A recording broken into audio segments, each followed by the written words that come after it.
selamat bergabung kembali di channel saya SR Zona. Jumpa lagi dengan saya Yasmin. Kali ini saya akan membawa teman-teman ke Ken Park atau Kenjeran Park Surabaya. Seperti apa keindahan Kenjeran Park Surabaya saat ini? Yuk saksikan video ini sampai habis ya teman-teman. Dan bagi teman-teman yang ingin menambah koleksi hijab, jangan lupa kunjungi all shop kami pada link yang saya tautkan di deskripsi video ini ya.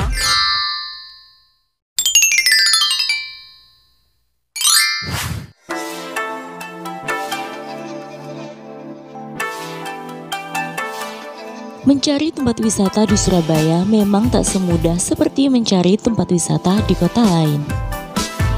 Fasilitas hiburan atau liburan akhir pekan banyak dihabiskan di pusat-pusat perbelanjaan atau taman kota.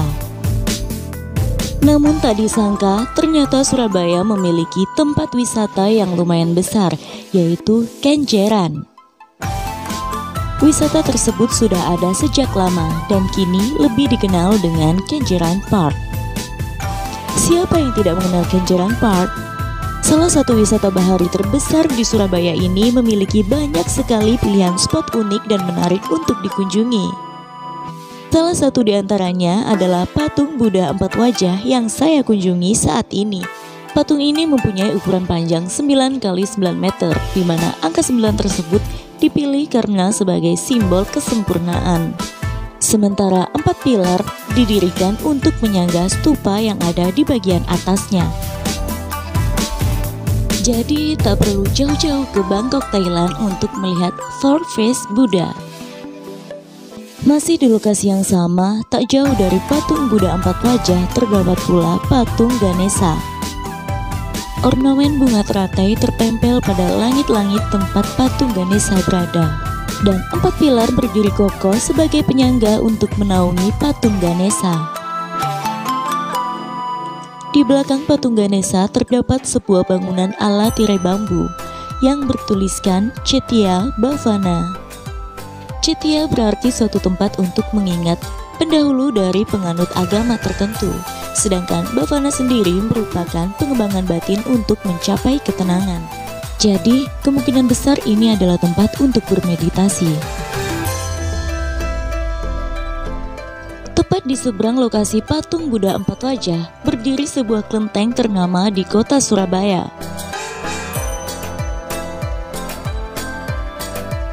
Itulah kelenteng Sanggar Agung yang merupakan tempat ibadah para penganut Tridharma yang dibangun pada tahun 1999.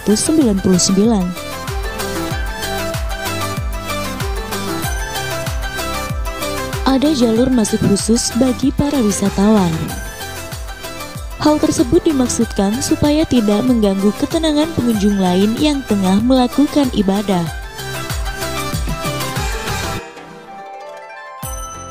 Sebenarnya ini adalah tempat ibadah umat penganut Tridharma, namun tempat ini juga dibuka untuk umum.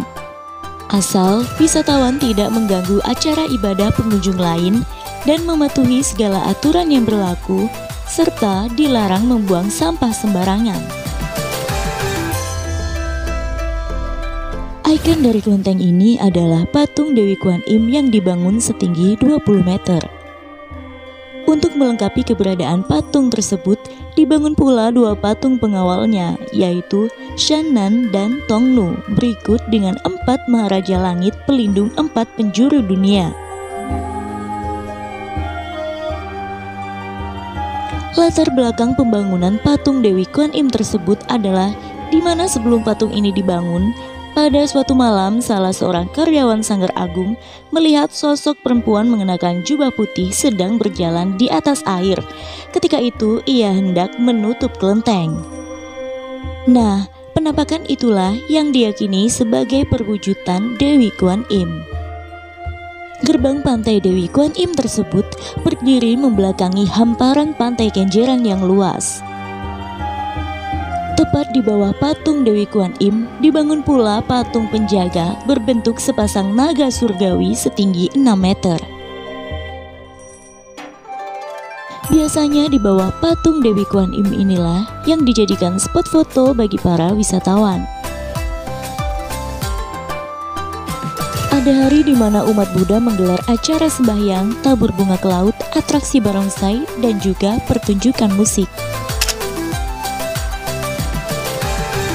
Jadi, bagi kalian yang suka keramaian, hari itu adalah hari terbaik yang tepat untuk berkunjung ke sini.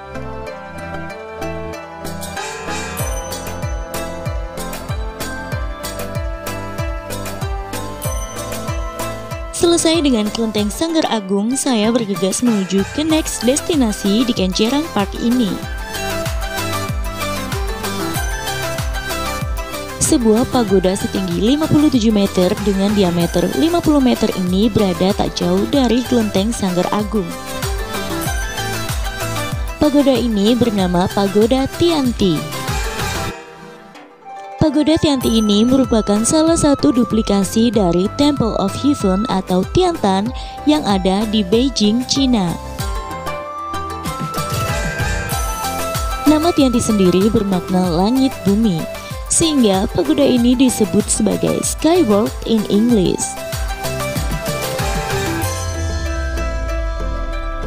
Konon, pagoda ini dibangun pada tahun 2010 dan tidak diperuntukkan sebagai tempat untuk melakukan peribadatan tertentu. Hal tersebut nampak jelas dari bagian dalam pagoda yang dibiarkan bersih tanpa aksesoris religius sedikit pun. Material bangunan pagoda ini terbuat dari baja sebagai konstruksi utamanya. Memang beda dengan pagoda Tiantan di Beijing, Cina yang menggunakan material kayu. Namun pagoda Tianti ini sebagian besar ukiran, aksesoris, ornamen, warna, dan keseluruhan tampilan bangunannya dibuat semirip mungkin dengan pagoda Tiantan yang ada di Beijing, Cina. Itulah beberapa spot foto menarik yang bisa kalian masukkan dalam list ketika berkunjung ke kota Surabaya dan di Ken Park khususnya.